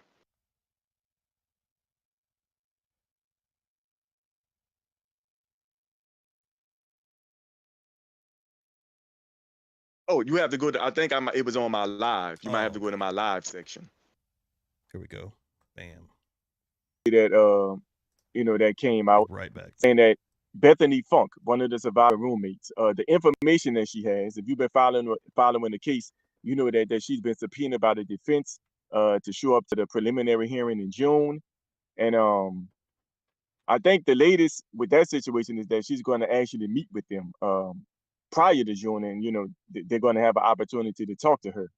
Now, something has been put out saying that the information that Bethany has that could possibly be exculpatory as far as Bryan Kohberger goes, the guy who's been arrested for the crime. They're saying that Bethany, supposedly saw a nude person walk out of the house, walk through the patio doors, I guess the night of the crime, and that could be the potential exculpatory information that Bethany has in relation to this case. Now, I don't know if that is true or not. I don't know if somebody just put that story out. But what I do know is that a lot of people have been talking about it, and Thank you, Willow. when I heard people talking about it, they've been they connected it to the white Honda Elantra, and that's what we're going to talk about, right? Because I heard somebody say, and I heard others agree, that it would make sense if Kohberger's vehicle, the person who's been arrested for this crime, if his vehicle don't have any DNA in it from any of the suspects, it will make sense if he walked out of the house nude. On the surface, I can understand that reasoning, but this is what I'm saying about the white Honda Elantra. Let's talk about this. If there's no DNA from any of the victims inside Kohberger's vehicle, then you really can't prove at all that it's Kohberger's vehicle. Because for one, okay, his DNA wouldn't be in there, right?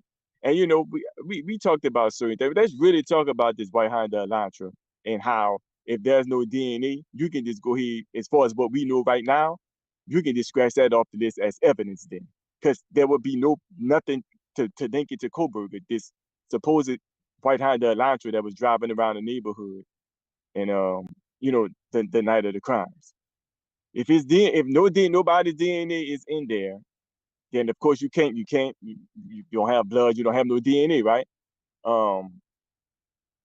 I talked about in another video I made about the white Honda Elantra. The name of the video I made was called True Crime Moscow, This Vehicle's Last Destination or Final Destination. And in that vehicle, in that video, I talk about how the vehicle, where it was last seen, I talked about how in a unsealed search warrant, it said that Kohberger, that white Elantra that they last saw at 5:27 a.m. was about 0.4 miles away from Bryan Kohberger's apartment. And I broke down in the video how that is kind of disingenuous because it's actually about a 2-mile drive away from Bryan Kohberger's apartment. And in that video, I say that they don't have to see where the white Honda Elantra that they saw at 5:27 came from, and they don't have to say where it's going. It just was they just say they saw a vehicle right here, don't know where it came from, don't know where it's going, and just say it was Kohberger's. Although it was a 2-mile drive away from his home, and they have like 7 or 8 different apartment complexes within that 2-mile drive. Go check out the video. I don't want to, try to go in. This is a separate video, but if you really want to find out more about what I'm saying, you should check out that video. But some other things about the white Honda Elantra and why you wouldn't be able to even show that it's Kohberger's vehicle if there's no DNA inside the vehicle is, of course, we talk about how the years were switched. They looked at their FBI expert. They say this guy had like 35 years of experience, right? Their FBI expert looked at the footage that they had of the supposed white Honda Elantra driving around 1122 King Road where these crimes took place that night. And they even said that they was going to take some of the footage and, they was going to put it through, what they need to put it through, to get a clear picture and everything. And after all that being said, the expert and everything, they came to the conclusion, of course, that it was the 11 through 13, right? Of course, we know that that's not the one that Kohberger drives. Kohberger drives had a 2015 Honda Elantra, right? So once they get the video footage of the one that was spotted at 527, they say that they looked at that one and it seems to be possibly a 11 through 16. If I'm not mistaken, they're still saying that they still haven't flat out said of 14 through 16, right? They're still leaving the window open for 11 through 16. So if you don't have no DNA, right? If the vehicle was actually a 2-mile drive away from his house instead of like right around the corner, like the affidavit say, like the unsaid search warrant say, the vehicle on the crime scene don't match the year of the vehicle that you say was his, then what proof would you really have that this was Kohberger's vehicle? You don't have a license plate because it said that it appeared not to have a front license plate. But if you have, that lets you know right there. On top of all that stuff that I just said, you have to question whether they even have a clear picture of the vehicle anyway, whichever vehicle, whether it's the one that they say was a 2015 or the one that they say was a 2011 through 13. If you can't determine the year with an FBI expert, and you said y'all was gonna run it through y'all machine or whatever you have to do in order to get a clear picture, and you still got the year wrong, you gotta question the guy's competency who gave you that date, or you must not have a clear enough shot, which means you still can't determine if it's Kohberger or not. If you're saying it appeared not to have a front license plate, we all know what a license plate look like. If we see a car with a license plate, we'll be able to say it's a license plate. If we see a car that don't have a license plate, we can say it don't. If we saying it appear not to, maybe we don't have a clear view or a clear enough view of the vehicle or the license plate to be able to tell whether one is on there or not. And even if there isn't a front license plate on there, it's common for criminals to do that. If you're a criminal and you you don't want people to be able to trace the car that you have, you take off the license plate. That's really nothing new. As a matter of fact, that happened again in that area after the Kohberger. Can I interject for a second? There's something going on in that area. Back to the license plate thing. All right, so the fact that they even said it appears to not have a front license plate means they were pretty suspicious that it didn't have one, right? Maybe they weren't 100%, but they were about like 90% sure it didn't have one. Is that fair? Obviously, I don't know. I don't know. Why would they say it at all? Why would they say it at all if they weren't like they were pretty curious? I'm pretty sure they would say that if they felt confident that it didn't have one. Maybe they weren't 100%, but they felt pretty confident that it didn't have one. Let me say why they probably before you go on. The reason why they probably would say that it appeared not to have one, is because the person who they saying committed the crime didn't have one. if they're going to say that this is our guy, you got to see, well, his vehicle don't have a front license plate because he's from Pennsylvania. Then you have to say, well, it's possible, because you're still not even saying that the vehicle didn't have one. See, that's why I keep saying with these appears and these open-ended ways where you can co-sign something by saying it, but if the heat get on, you can back away from it. See, Yeah, this I agree appeared with that. stuff, it's like, It's the wording. But do you not think that this was already, they had already decided this before Kohberger was even on the radar? I don't know, because they say they had the right year before he was on the radar, right? And then once they got him, it turned into a 15 and appeared not to have a front license plate. So I'm actually curious now, when did that information come out, right?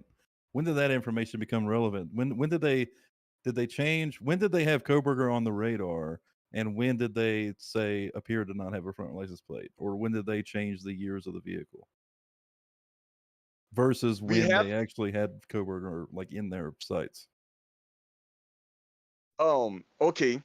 Now we heard the infamous November 29th date, right? That's when the guy was doing security on WSU campus and got wind of a white launcher that was on the campus, and that's when police it got on police radar. Now I don't know if they looked into it, but that's when they was first told about it, right? Now, if giving the police the benefit of the doubt, right? If you are looking for something that you may feel is an 11 through, well, they didn't put out that. They put out the information about it being the 11 through 13 on December 6th or December 7th. They say they got wind of Kohberger's vehicle being on the campus, or white launcher being on WSU campus, November 29th. So after they got wind of that vehicle, they then came out a little over a week later and said they was looking for 11 through 13. Okay, so they had Kohberger in their sights, and then they started changing information. Now that makes it a very good point, right? They're literally making the information, they're making the affidavit fit their suspect. That's what it could potentially sound like, And Yeah. I don't want to play dumb for the sake of this, and I'm not accusing them, because this is something that I also thought about. If I want to be fair, if you're looking for a 11 through 13 and somebody presents you with a similar vehicle but it's the wrong year, maybe you might not initially jump on that, because you're like, okay, yeah, it's similar, but that ain't even a year that we looking for. I'm gonna focus on these 11 through 13s. Maybe that's a possibility as to why, even after they got the information about Kohberger's vehicle, they still came out and said they're looking for 11 through 13, which he don't drive. So, I don't know, Yeah. but we know that for a fact they did come out with the with the way the dates line up and stuff. I mean, I can totally see it. It is 100% plausible in my opinion. I say, and they changed the narrative to fit BK. Like, if that's that what it seems starts like. coming out, like the way, once everything starts really unfolding. And here's the thing, when we look at these trials, that's happened to me numerous times. You'll go in with one mindset, and then you kind of start seeing the evidence kind of come out, and then you start realizing, hey, maybe this side's full of shit. I mean, that's happened numerous times in some of the stuff I've watched. So that's a really good point. Yep. And I'm still, I'm definitely, I mean, I think we say it every fucking show, to be honest. Can't wait to see the evidence that comes out.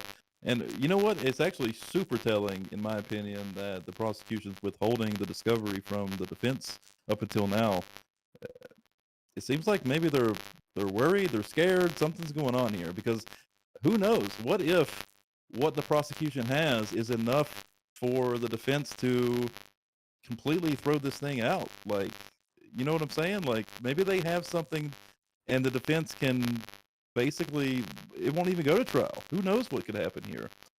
On the flip side of that coin, they have so much that, which I don't think is true, because if they did, they would probably given that discovery to the defense already. But if they had so much, that Kohberger's forced to plea, right? He's dead to rights. which I think there's about 5% chance of that, and there's about 95% chance of another scenario. But I don't know. It's going to be super fucking interesting. I'll say that.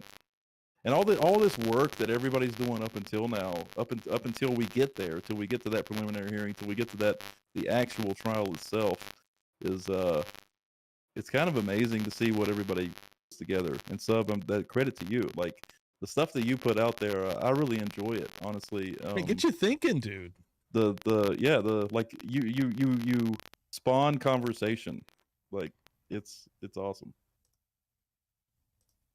Yeah, first of all, appreciate it. I just try to, I know I make an attempt to try to not focus on the stuff surrounding stuff, but focus on the actual stuff itself, and try not to reach and try not to, like I said, I'm not even saying that right now police are automatically guilty of something. I'm not saying that they're not either. Honestly speaking, I'm 50-50. And the reason why I'm 50-50 is because I do acknowledge that this is an ongoing process. So maybe when more information comes out, they'll be able to explain these loose ends that need to be tied up and these inconsistencies that need to be explained, or maybe they can't, and maybe something is going on. So, yeah, I'm about 50-50 on it right now, though, trying to just waiting to see what's what. And I'm not saying that Kohberger is guilty or innocent either, I'm waiting on to see more information. Well, I'm actually sitting firm on innocent until proven guilty. I'm going to sit on that from this point forward. Do you have some static going on, Dan? I see some static happening here. I probably do. Some little static Dan going on. Hang on, let me pop See out. if we can and get pop that back fixed in. real quick, guys. Hopefully that fixes it. It usually does. But anyway, like I was saying, I'm sitting on innocent until proven guilty. I'm never going to say I think he's guilty again. I'm not going to do it. Not until we actually have evidence presented and we know what's going on. Yeah, it's everybody's prerogative. You guys say what you want, but in my personal opinion, I like do the think joke we should all say innocent until proven guilty. Hey, anytime I really go down any fucking crazy hole, I usually preference it. At the end of the fucking day, my true blue is we need to see this shit, dude. Yeah, we need to be presented evidence. Yeah. And we just don't have it. I mean, there's this gag order. There's not even people involved in the case allowed to talk about anything. So yeah, we're in the dark. Unknown. And because we're in the dark, that's what fuels all of this speculation and some of these insane theories we hear. And I mean, the gag order has literally caused that to happen. Yeah. And you know what? In fact, I was like, hey, as much as the community, the true crime community, and the public will want to know. At the end of the day, to a certain extent, they can say, well, you know what? It's not your business. We need to, really take care of things in the best way that we see fit. I don't know if that's the case because, like, these, of course, you got News Nation. I mean, we've been talking shit about them for a minute. But the sad part is they're about the only big group that keeps up on it about every day. There's a lot of bullshit. It sounds like there's a lot of bullshit though. Yeah, it's like it don't sound like they're calling it even or down the middle, but they was critiquing and criticizing true crimers before Bryan Kohberger got caught, talking about how they may hurt the case, they need to do this, they need to do that. I know Banfield is 100% guilty, like that. You know what I mean? She's like the exact Nancy Grace type. Like they don't really even go down the avenue of. They don't even have those arguments on TV. They just say guilty. Like I think that's a disservice to everybody. It really is. It's unfair. And we get cases where we don't like the defendant. The public doesn't like them. But I mean, the truth still stands. We need to see the evidence. Exactly. That's basically what it is. I mean, just the truth. It's just want the truth. Don't want exactly what the police say. Listen to what the police is saying and measure it up to truth and see if it fits. Well, and then you got cases like, what's her name, Stevie, the suitcase lady? Sarah Boone. Where the evidence is literally on the internet, so you can make your decision immediately. That's true. We do live in a time where it's pretty easy to find that's like a case like that. I mean, it's just right there. That she made a video. She condemned herself. Real quick, Angel D coming through with $2. Thank you very much. Says, what will BK say if he was doing 4 a.m. November 13, 2022? What will BK say he was doing? Oh yeah, what will BK say he was doing? Yeah, what will be his alibi, right? Yeah. What's his alibi? Took me a second there. Well, I've had a couple of drinks, Angel, but yeah, what will his alibi be? That's a good question. That's about when the phone cut off, right? It cut off at like 2:40 something, didn't it? Okay. Yeah, okay. you might be right. 2:40. It was off from like 2:40, maybe even earlier than that, to like 4:47. Don't quote me on those numbers, but yeah, like the perfect time frame. That's one of the craziest parts.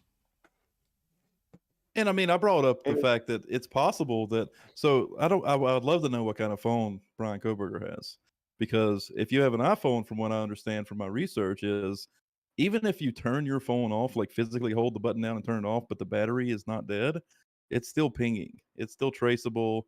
It's still, you can still figure out what. Actually, it'll report to the whatever carrier the fuck the Murdochs whether had, it was. I bet it was an iPhone, because they had all that shit. Yeah, if it was turned off physically, that'll be reported to the. That'll be reported. So an Android's different. An Android, I think, is different, or at least I couldn't find anything saying that it operates the same way. So it's actually I don't know, because I could find definitive evidence that the iPhone does. Actually, it wasn't even definitive; it was hearsay. It was other people saying that it does. But at least I found something for iPhone. On Android, I couldn't find anything where people were saying it does or doesn't track if you physically turn it off with a button. But of course, if your battery dies, there's no possible way for it to send any data out. So if for example, he has an iPhone and his battery died, now that's actually a benefit to him, because that's not under his control, right? He had no control over. I mean, he could have charged it, of course, but that's not the point I'm making. The point I'm making is he didn't physically turn his phone off on purpose. The interesting part there would be, is that something that happens regularly at that time frame, right? Because a lot of people don't let that happen, right? If that's a regular occurrence, so if he really don't truly give a fuck and it dies every night at a certain time frame, or not even a certain time, if it just dies every night or every couple of nights, that would be okay. This is weird. But if you could get that, if you could record that information, if it never dies, it's always charged up. He's always good. But this night just happened to, right? Like that's still circumstantial evidence, though. Right. It's still not proof, but it does point in that direction. But it leads you to believe, and then like if you can add a little bit more onto it. Yeah.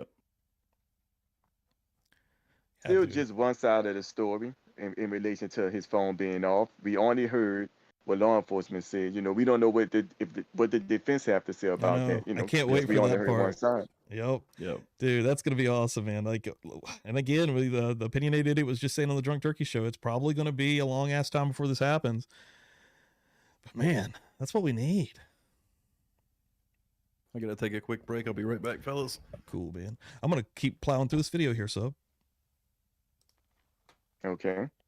Yeah, and they say the person who was, drove off in the car that didn't have a front license plate, which makes sense, because like I said, when criminals want to go undetected in the car, you take off the license plate. So that a license plate being missing from somebody who's going to do a crime, okay, I mean, that's super common.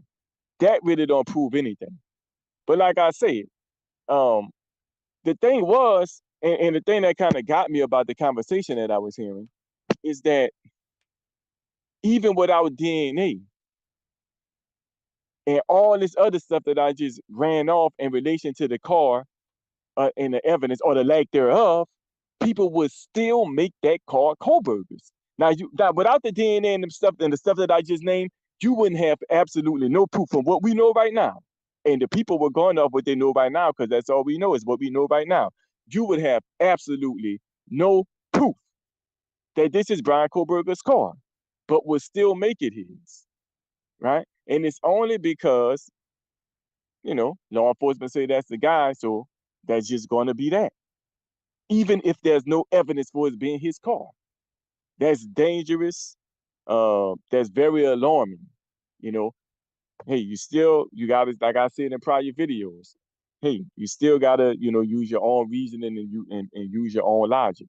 And I already talked about the mystery behind the knife sheath. I got parts 1, 2, 3, and 4, and how there's a bunch of see. There's no.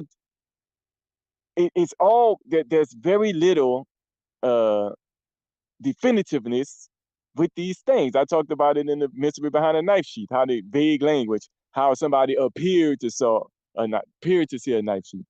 It appeared not to have a front license. Man, look, did they have a front license plate or not? You don't know? Why not? I gotta assume it must not been clear enough for you to see. Now, if it's not clear enough for you to see, maybe that can tell why you don't know what year the car was, which means you can't say it was Kohberger's. So you better have some DNA, and I feel some substantial amount of DNA, not some plannable type. See, when you start when your evidence is shaky and you start using vague language and it become ambiguous, I can't just take your word for some speck of DNA because it can be plannable. You can't. I don't feel you can bring plannable evidence into a situation where there's already a bunch of questions as to whether you even have real, legitimate, hardcore enough evidence in the first place. So, yeah, I just wanted to say that I don't know if this news story thing is true or not. It sounds extra wild, but there's Yeah, I remember when this one came out, the nude one. been a lot of. This was about the time. This was about the time, like, we've all kind of been here doing this and covering this. Every time something would break, you'd cover the story or look into it. This was one of the first ones where I was like, "What is going on here?" Like, because this was after the Bethany stuff and everything was hyped up, and everyone all of a sudden we got a new story, right?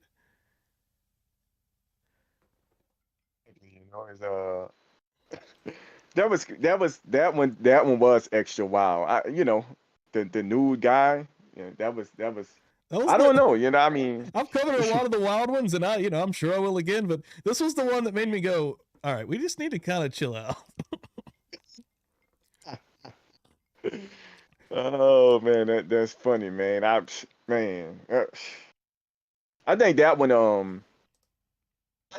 is going to kind of catch me, kind of like with WSU. I wanted to get your opinion about WSU Kim as well. Yeah, let's talk about Kim. Yeah. I didn't watch your WSU Kim video with the Detective John thing. What's your opinion on that? Oh, I have 2 parts to that actually. Okay, you want to watch some of that? Part 2, we already talked about some of the stuff that was in part 2. Okay. Last time we was on here, but no, I don't know about WSU Kim in general because a lot of the stuff, like I said in the video, she admits is hearsay. It's not stuff that she know for a fact, and it's kind of not. Some stuff is even fourth-hand information. Yeah, it's down the line. She heard it from somebody who told her. Yeah. So, it's hard to determine exactly what's what with WSU Kim. I did hear her on T-Rev show. Yeah, I did a reaction video to that one, and things got a little bit crazy on my live stream. She was in my chat, and did you watch that by chance or see any of that? Oh no, I didn't know that she was in your chat. So I did the very next day after she was on T-Rev, I did a reaction video. Just I do that often. I've done that with tons of creators. I'll just sit down and literally real time, make jokes or agree, give my opinions, whatever. And on this one, I was like, because I watched some of that, and I was like, and everyone was talking. I was like, this is pretty wild. So I'll do a reaction. I made a thumbnail that day. I was like, we'll do this tonight. And but before I went live, all of a sudden on my in my community, I posted it. One of my comments is from this 3434 JJJ, which was who was in T-Revs the day before, but was confirmed to be Kim or whatever. And she's like, contact Daniel from Drunk Turkey, or contact your Drunk Turkey friend, something like that. So I get on Twitter and I message Daniel, and I'm like, and he didn't know shit even about this. He didn't know anything about this at all. And I'm like, all right, and this is probably, I thought I was being trolled even. I was like, all right, this is probably bullshit. So I start the live stream. We're already rolling. She's in my chat, dude. She's like fighting with people. Like well, I will admit this. There was a bunch of T-Rev folks. There's a lot of people in there. It was a huge stream. It was crazy. A lot of animosity was going on. And I really didn't help it because I thought I was being trolled. So I'm talking to this lady in chat live, and I'm just like, what's going on here? The person you told me to contact doesn't even know what the fuck's going on. So I guess in real time, she calls Daniel, on his phone. So and then Daniel from Drunk Turkey jumps in my chat, he's like, check your Twitter. I'll jump on there. I'll see. Yeah. He's like, yeah, I think that's her. I know that's her. She just called me. I'm like, all right. Well, he did what you just did tonight. He gets in the Discord, and that's how we get him on that night. And we're chatting. He joins the show. And yeah, he's going over, basically what happened with, but and we basically, because my whole opinion ended up being, I think it's kind of dangerous that you're doing this because of your family. Like it's just like numerous times she's doxed your kids. I mean, it's just crazy. So that was my whole point. I was like, it's really, I don't know why you're going in here and fighting all these people, but yeah, we ended on a bad note that day, but then she was in the chat right now, True Crime Cafe with Dago. Go give him a follow. He's a dank ass channel. Now she actually had scheduled to appear on his show. I've never actually talked to her in real life. I've never talked to her. I've only just done reaction videos on her. And so I'm in that chat that day, right? So I'm in there chilling, what's going on. And that was actually a really good interview, dude. I've put it over numerous times. I would say go watch it. It was actually the best one, the most coherent one. But I'm in the chat and I even make a statement. I'm like, I don't think, Kim likes me because of what happened on my stream. And she actually made a point on that stream to say, no, you guys are cool. I like that you question. She actually was even really cool. And then she went back to my community post and left a big ass post.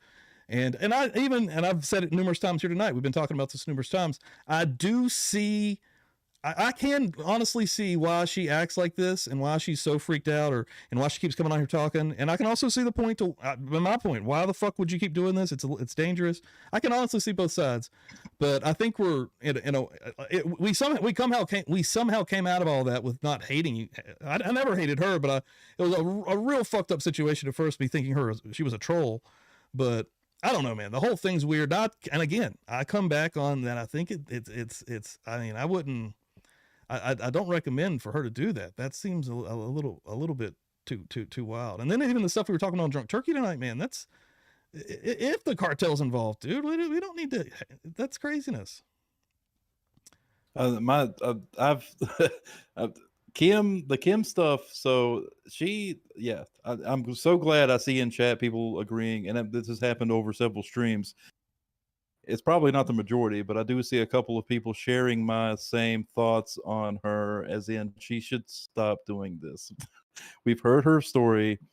She doesn't need to keep coming on these channels and sharing, her story. We've heard it. It's out there. Thousands and thousands and thousands of people have watched these streams where she's being, for some reason, and I don't necessarily understand why, but she is the most popular content in our community that we have right now, between these few channels that we kind of work with, and I really don't understand why she gets the views that she gets, but she's there, she gets them. But I'm kind of done with it. We've heard her story. It's the drama, right? It's the drama. It's especially the T-Rev. Like, all right, so when she first came on Drunk Turkey, she actually blew up there too, and there was no drama there. She was just, she was kind of throwing drama into the fray of the Kohberger stuff, the Kohberger case, or the Idaho 4 case itself, which made sense to me. It's somebody who's claiming to be close to the case itself and telling her story. I understood why it got traction and it got views and it blew up. And then she pops back out of nowhere months later on T-Rev, and it was a huge... The newest situations when I changed my opinion a little bit, because at first we did right when it was happening, I had Daniel on because it was such a huge story, and and even on there I was like, I don't see why people are so mad at her for coming forth with this. It was the next time with the T-Rev stuff that I was like, what are we, like, calm down. We don't need to be fighting people here. Well, I don't know why she came back at all. The story was told. And then she comes back and tells it again. And then the T-Rev crowd kind of, T-Rev has a big following. He has a lot of viewers that are very committed to him. So it created this. Just to play the other side real quick. Probably it is a completely different audience in a lot of ways. True. It is a completely different. That is true. Yes. But so maybe she's like, shit. He gets a big ass fucking show live every time. Maybe she's like, fuck, I'll get on here and throw it to these people. And that makes sense. But she was attacked basically, and she felt attacked, and it literally created a divide inside. The whole dynamic was bad, and I'll put a little bit on that her too. It all kind of clashed. It wasn't a good dynamic for any of it. Again, watch Dago's interview. It's actually fucking awesome. Well, before we get there, hang on. Before we get there, T-Rev, you got T-Rev's community, and you got people who believe Kim, and they're clashing. T-Rev's, I mean, all of our chats, honestly, you know, the channels who do lives like this, we have our very dedicated followers who, I mean, they listen to us. They like what we say. That's why they're here every week. And T-Rev has a large group of those people. It creates a hive mind situation where if T-Rev's panel is attacking her, so is his chat. His chat's also going to attack her. And then you've got the people who truly believe her fighting against that and arguing. It creates a divide in the community. And then, of course, you did the reaction right after that.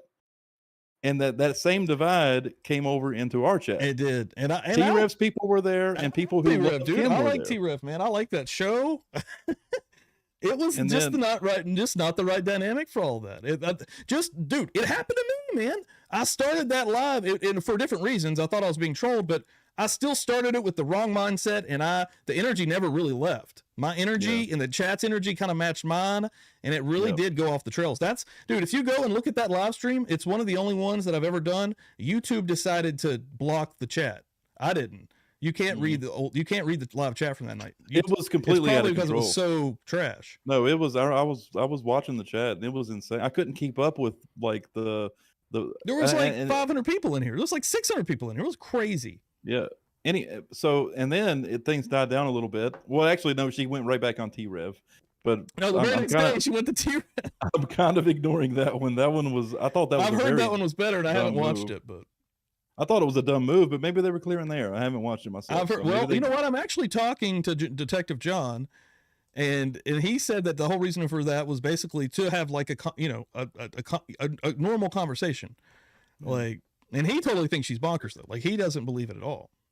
So then after that's when all the crazy stuff came out though. The second conversation is when I didn't hear that one. Cut out. That's when they revealed that. What was said in the emails by her that somebody's heart was cut out and somebody was decapitated. Right. And stuff like that. He was in Stevie's chat the night that Stevie did the reaction talking about that email, how insane it was. And I mean, he was bashing her in our chat. He was basically bashing Kim, saying he was like, y'all are going to find out how crazy she is when I read this email. That's basically what he was saying. Did he ever read the email? Because I didn't watch that. I guess that was the second live. That's what Sub's saying. Who was saying that in the chat? T-Rev. John or T-Rev? Yeah. Yeah, T-Rev was in that chat too, dude. T-Rev, dude, there was a lot of creators in there. That was a nutty one, dude. Like it was a crazy stream. I wish that the chat was still there. I would like to go back. T-Rev was in the chat calling her a crazy lady, basically. And then we had one or two people in chat saying that's not the real T-Rev, but it was. I verified it. I checked that one too. Yeah. And all right, anyway, oh no, go ahead. So. Really paid attention.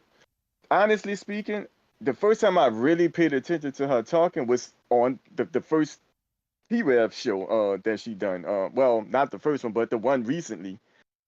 I know she was on Drunk Turkey. Did she do TNT as well? She was on. Oh yeah, that was actually the first one. No, yeah. She appeared on that first before T-Rev that week, if I'm remembering correctly. Which I haven't watched that either, but. Right, I've heard of her. Don't get me wrong, and I saw there were pieces of when Drunk Turkey and Chronicles of Olivia, first talked to her. But I really paid attention to what she was saying recently on T-Rev. Then she went on Drunk Turkey, and I watched that. So I went go check that. I did see the Dago. I saw when Sleuthy and Jewels of All Trades. I like that one. Yeah, I like Jews of all trade in general. I like her hate Kim. I don't hate Kim. And I don't have a problem with Kim. Like I said, I can't determine what's what because she's. That's the bottom line. I think that's all of our opinions. Yeah. Yeah. Actually, I was getting to the sorry. I was getting to the Drunk Turkey interview, the most recent one, and I thought that was really good. I thought Daniel handled that perfectly. He actually kept her chronologically in line. Like Yeah, from Daniel, beginning yeah. to end, like it was perfect. Yeah. That's how the story should have been told all along. It should have never, because she's all over the place. You know, I think that was what they were trying to do that day, right? They were trying Exactly. because everything got so messy with everything. That's exactly what they were trying to. That's what they did do. That's literally what happened. Like because I watched that one. I've reacted to that one. Yeah. I And only then, of react course, to Kim. And then the Dago one I haven't watched. She And I won't need to talk watch to that me. one. But I'm over Kim. I'm over it. Nah. Like I know, I'm not saying I don't like her. I think she, you know, I actually am. I think she should get her story out there. But the point that I'm making is the story. Not only is it out there, it is literally the most popular fucking story in this community that we have. Like nobody gets views like her. So it's been her. It is, yeah. Got a chat, and somebody had said No, earlier. Apparently, Kim was on News Nation in December. I've seen What? that so many times. Yeah. Like I want to see this clip. I want to see this clip. If somebody can give me that clip, please. Somebody's been ramming that down our throats. Like they don't stop talking about it. I want to see this clip. If anyone can find that. They were talking about that last night, weren't they? Or I don't remember. Wait, when was that? I don't remember that. Maybe that was during your drunk turkey reaction. Well, somebody like they literally seeing it. They literally wouldn't stop talking about it. Yeah. Yeah, Dago's saying she was. That's crazy. Well, I mean that makes sense. She's because dude, News Nation was all over this, just like all of YouTube's. I mean, they still are, but they were going. I mean, dude, they had T-Rev on there talking about the fucking car. Yeah. Like News Nation is crazy, bro. But yeah, let's hold on. Do you have any more vids you wanted me to pop on here, brother? I know Emma Bailey. I made one recently. I think the very last video I made about Emma Bailey. Nice. I heard y'all discussing Emma Bailey before I came on, and y'all were saying y'all wasn't too familiar with that situation. Yeah. I made a video about her. Okay, got that one up. We were talking about a little bit of that side of things tonight on Drunk Turkey, and at the beginning of this show, I was saying, you know, I'm going to go down this road a little bit here. I've never made any real videos on it, but I've paid a little bit of attention to the sideline. I remember when they got arrested. I remember when the buzz was going on. But yeah, right here, it's called Emma Bailey Connection. So yeah, let's see what's up. I really quick want to address something because I see this come up all the time as well. Yo.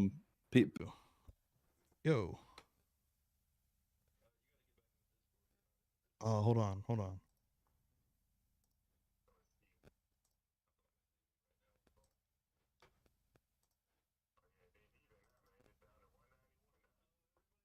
Oh shit.